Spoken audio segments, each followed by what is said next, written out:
마음을 새롭게 합시다 하는 제목으로 말씀을 전하러 나왔습니다. 에베소서 4장 23절 24절에는 다음같이 기록되어 있습니다. 오직 심령으로 새롭게 되어 하나님을 따라 의와 진리를 거룩함으로 지으심을 받은 새 사람을 입으라. 기도드리겠습니다. 사랑의 하나님 아버지 감사합니다. 마음을 새롭게 하라는 말씀을 전하려고 나왔습니다.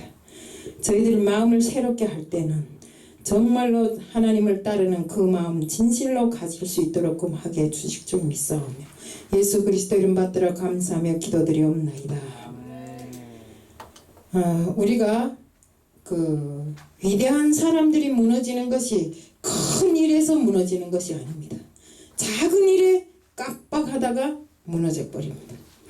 사람에게 있어서 가장 중요한 것은 마음이기에 그 마음을 잘 관리하고 새롭게 하는 것이 사람이 지혜로운 사람입니다.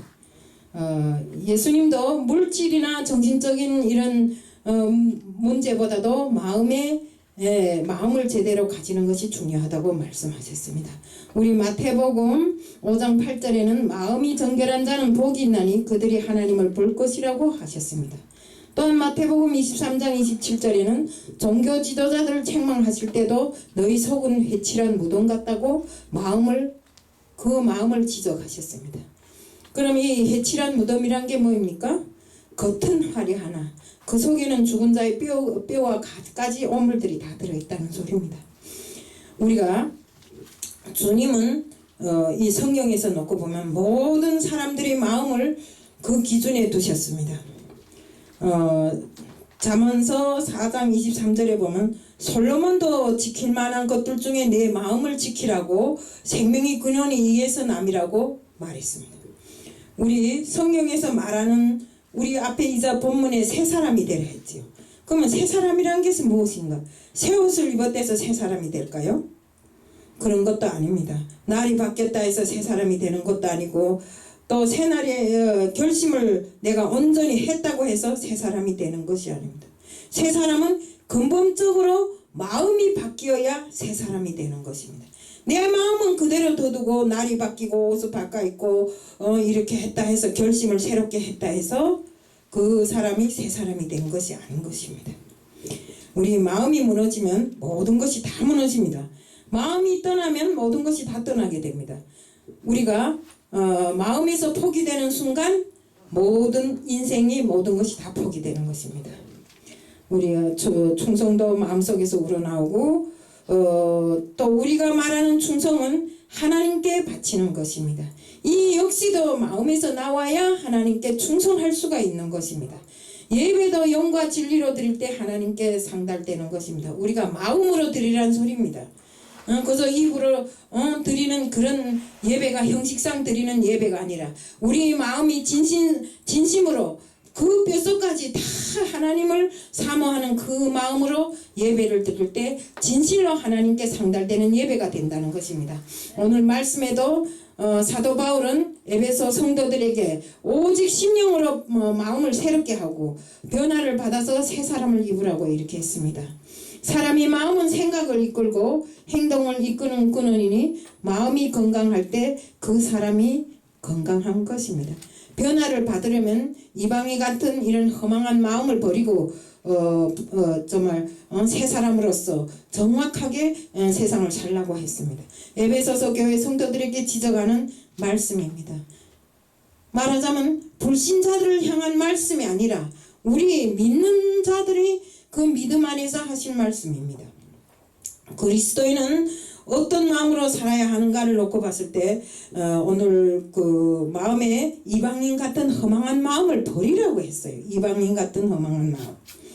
이방인이란 게 뭡니까? 다른 나라에서 온 사람이 아니라 하나님을 믿지 아니하는 사람들을 이방인이라 하는 것입니다. 하나님이 없는 이런 그 허망한 마음입니다. 우리 에베소서 4장 17절에 보면 그러므로 내가 이것을 말하며 주 안에서 증거하노니 이제부터 이방인 그 마음이 허망한 것으로 행함같이 너희는 행하지 말라고 했습니다. 여기에 허망한 마음이란 것은 정말 총명이 어두워지고 마음이 굳어진 것을 말합니다. 하나님을 떠난 잘못된 생각과 관심을 놓고 말하는 것입니다. 사도 바울은 이런 허망한 마음을 하나님이 없는 이방인들이라고 이렇게 지적했습니다. 우리가 예수를 믿으면서도 믿는다고 하면서도 떨어지는 낙엽을 보고 눈물을 흘리고 또 어떤 자기 신상에 잘못된 것을 가지고 아주 낙관하면서 이렇게 할 것이 아니라 우리는 믿는 자로서 정말 하나님께서 우리에게 주신 모든 지혜와 총명을 발동해서 그 모든 것을 넘고 정말 살아가는 이런 사람들이 다 되어야 됩니다. 명철한 지혜가 어두워지면 분별력이 없어지니 깨달음이 오지 않고 허망한 마음만 가지게 된다고 이렇게 말했습니다. 마음이 굳어지면 총명이 어두워지고 내 마음이 굳어지면 총명이 어두워져요. 내가 누구하고 뭔 일을 할 때도 아이 그 사람하고는 아니야 이렇게 생각하면 그 사람하고 진정으로 해야 될 모든 일들에 대한 그 자각이 다 없어진다 이겁니다. 생각조차도 없어진다 이겁니다. 우리가 마음이 정말 그 총명이 없어지게 되면 무지함으로 세상을 살아가게 되는 것입니다. 또 하나님의 은혜도 모르고 삽니다.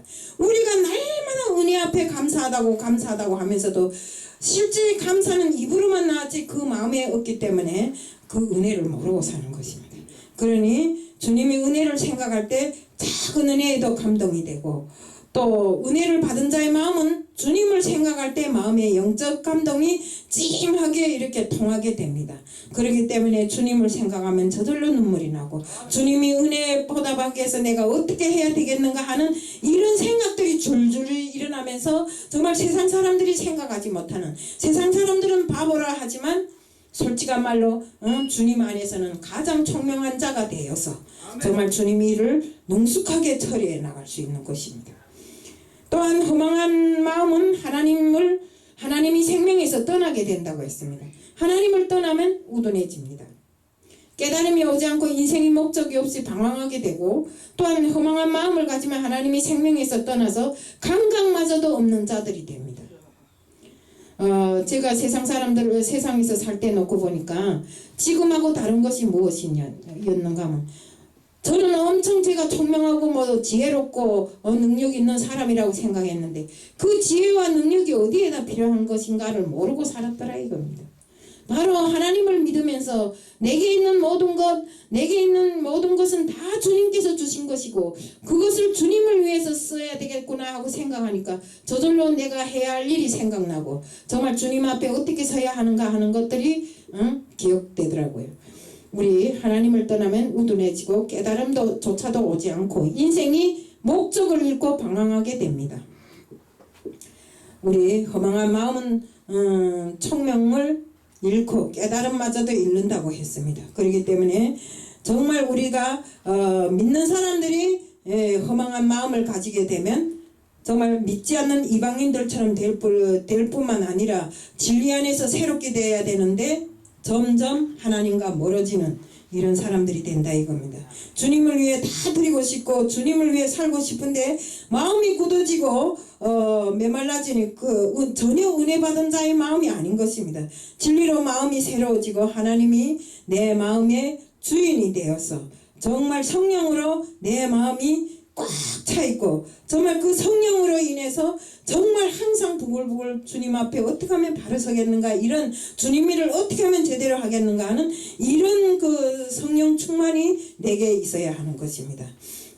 그러면 마음을 어떻게 새롭게 할 수 있습니까? 썩어져가는 옛 구습을 버리고 우리가 정말 옛사람을 버리라고 한 것입니다. 우리 옛사람 속에 있는 이 옛사람을 다 버리지 않으면 내 마음은 항상 옛사람을 쫓아서 낡은 구습에 따라 쫓아갑니다. 그렇기 때문에 썩어져 가는 구습은 신앙과 인격, 양심, 인생을 병들게 하고 파괴하는 아주 무서운 악습관을 말하는데 사람에게 있어서 습관은 아주 중요한 것입니다. 사람은 몸에 익숙하게 밴 습관이 나도 모르게 나오는데 사람에게 습관이 이렇게 중요합니다. 제가 이 한국에 와서 솔직한 말로 누구하고 이렇게 말할 때도 처음에는 아주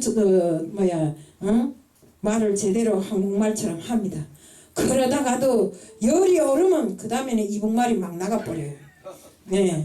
뭐 누가 뭐라든지 간에 알아듣든 말든지 간에 막 말하다 보면 상대방이 내 기세에 눌려가지고 꼼짝 못하더라고요. 예, 이것이 바로 낡은 구습이라는 것입니다. 정말 우리는 이북에서 남하고 싸움에서 이기는 법만 배웠지 지는 법을 안 배웠어요. 이겨야 됩니다. 일당백에 제가 군대에 처음 나가니까 일당백이더라고요. 근데 어느 순간인가 일당천이 돼버렸어요. 한 사람이 천을 대해야 된다는 거, 당해야 된다는 것입니다. 그래서 우리는 이기는 법만 배웠기 때문에 여기 와서도 그래야 되는 줄 알고 막 뭐 어쩌면 내가 저 사람한테 지면 안 된다 해갖고 막 하고 열이 나서 이러다 보면 나중에는 북한 습관이 그대로 나오더라 이겁니다. 이처럼 낡은 습관이라는 것은 참으로 진요하고 오래 가더라고요. 그래서 정말 하나님을 믿으면서 이것이 많이 없어졌다고 하면서도 때때로 열불 나면 그 다음에 막 나옵니다. 그래서 이런 걸 좀 이해해주고 건드려 주십시오. 일러 주십시오. 그러면 제가 고치는 것을 기본으로 하겠습니다. 우리가 이 낡은 습관이라는 것은 정말 이 거짓말하는 사람은 거짓말 계속하고 성범죄 범하는 사람은 성범죄하고 도둑질하는 사람은 계속 도둑질하고 이런 것은 떼지를 못한다 이겁니다. 그런데 어떤 사람들은 입만 열면 불평불만하고 또 어떤 사람들은 어떻게 하면 저 기회를 노려서 저 사람의 것을 내 것으로 만들겠는가 이런 사람들은 계속 그런 짓만 하고 다닌다 이겁니다. 그렇기 때문에 우리는 하루빨리 이 악습관을 벗어나야 되는 것입니다. 정말 우리가 지금 보면 겉은 목사고 권사고 전도사고 하고 이름은 요란하게 부르고 다니는데 사실 그런 악습관을 벗지 못해가 끊어버리지 못해갖고 사람들 이방 사람들로부터 저게 목사야 저게 권사야 이런 소리를 듣고 살 때 참으로 가슴이 아픕니다. 우리 모두는 이런 악습관에서 벗어져야만 우리가 하나님 일을 제대로 할 수 있는 것입니다. 우리가 악습관으로 인해서 내 모든 앞길이 막히고 하나님으로 받은 은혜마저도 없어지게 되면 이것은 안 되는 것입니다. 그렇기 때문에 우리는 항상 내게 악습관이 있지 않나 하는 것을 뒤돌아보고 정말 점검해 봐야 됩니다. 우리가 그런 것을 없애기 위해서는 훈련이 중요한데 우리가 훈련을 하려면 우선 첫째는 기도하는 습관을 가져야 됩니다. 다음 둘째는 예배드리는 습관이 중요합니다. 주일 성수를 하시고 수요일, 금요일, 철야 예배, 새벽 예배 드리는 습관이 몸에 밴 사람은 예배 시간 한 번만 빠지면 마음이 편치가 않습니다. 제가 교회에 이렇게 지금까지 다녀보니까 어떤 사람들이 있는가 하면 아주 거룩하고 아주 인자하고 아주 위인인체하는 사람들이 주일날에 팍 뜨고 와서 나는 장로요 하고 가운을 탁 입고 나가서 뽐내다가도 수요일 날에 어디 갔는지 수요일 날에 하루 종일 교회에 와 있다가 저녁 시간에는 나는 좀 나이가 많아서 어두우면 안 되니까 하고 가버리고 금요일 날 역시 그렇고 이런 사람들이 많더라고요. 그래서 우리는 다른 건 몰라도 주일 예배, 주일 성수하고 수요 예배, 금요 예배 우리 새벽에 일어나서 반드시 우리가 기도를 해야 됩니다. 우리 새벽 미명의 주님께서도 기도하시지 않았습니까? 하나님께서는 우리들이 드리는 이 새벽에 드리는 기도의 응답이 제일 많다고 합니다. 그렇기 때문에 우리는 눈만 뜨면 다른 일보다 기도부터 해놓고 그 하루를 시작하는 것이 가장 중요하다고 생각합니다. 셋째는 우리가 감사하고 찬양하고 전도하고 구제하는 이걸 습관적으로 해야 됩니다. 우리가 찬양하는 것, 또 전도하는 것, 또 남을 구제하는 일. 어떤 사람들은 보면 구질구질해요. 목사라는 사람들이 전도사라는 사람들이 어디 가서 거저 내 이득을 챙기려고 하나라도 거저 내 이득을 챙기려고 있는 거 다 주세요 남한테. 예? 갈 때 내가 못 가줄까요? 예. 우리가 구제를 얼마나 했는가 땅에다 얼마나 하나님 마음의 밭에 얼마나 씨를 뿌렸는가에 따라서 우리가 가서 상급을 탑니다. 씨를 하나도 안 뿌려놓고 가서 좋은 상급 탈 궁리 하지 마세요. 그리고 어디 가면 욕심쓰고 내 것만 찾는 인생이 되지 말라 이겁니다. 우리는 마음을 잘 써야 됩니다. 세상에 살아도 인품이 좋은 사람, 마음 잘 쓰는 사람은 다 존경받습니다. 하물며 우리가 하나님을 믿는 사람들 이러면 되겠습니까? 우리는 정말 어디에 가도 정말 남을 도우는 자, 정말 사랑으로 끌어안는 자가 되어야 됩니다. 또 넷째는 부지런히 사는 습관을 가져야 됩니다. 이것이 대단히 좋은 습관입니다. 우리 예수님께서도 항상 새벽에 일어나서 새벽 미명에 기도를 하시고 또 일을 하시지 않았습니까? 우리도 예수님을 뒤따라서 정말 우리가 우리 삶이 축복받는 삶으로 되어야 되는 것입니다. 더더욱이 그 새벽에 도우리라고 하신 하나님이 그 말씀대로 기도하기 바라고, 새벽을 깨우는 이런 거룩한 습관을 우리는 가질 때 인생도 바뀌는 것입니다. 또 솔로몬에게 내 이름이 여기 성전에 있다고 하신 주님께 아버지 하면서 늘상 성전을 찾아 기도하는 것이 가장 중요한 것입니다. 우리 옛날에는 새벽 기도회도 많았잖아요. 근데 지금 그것마저도 없어요. 새벽에 내가 왜 기도해 하고 성전을 찾지 않는 사람들이 많더라 이겁니다. 그래서 우리가 정말 이런 낡은 구습을 버리고 정말로 우리가 하나님 아버지 앞에 온전히 설 때 하나님 아버지께서는 우리에게 정말 좋은 면류관을 주실 것이라고 이렇게 생각합니다. 그리고 늘 감사하고 정말 하나님 앞에 늘 감사하고 부지런히 사는 이런 습관을 가지고 나쁜 습관을 버리는 훈련을 통해서 우리 마음에 들어찬 낡은 오물들을 버려버리고 그 마음에 주님을 모시고 정말 주님과 동행하는 이런 삶을 살아야 됩니다. 우리는 환상을 못 보고 방언은 못해도 예수가 내 속에 계시고 예수님을 닮는 것이 이 세상 가장 중요한 목표로 우리가 하나님을 믿는 것입니다. 그렇기 때문에 우리는 항상 예수님과 동행하는 삶, 예수의 성품을 닮아갈 때 평안을 누리고 좋은 열매가 맺어집니다. 오늘도 우리들 모두 예수의 성품을 닮아가는 우리들 모두가 되기를 축복합니다.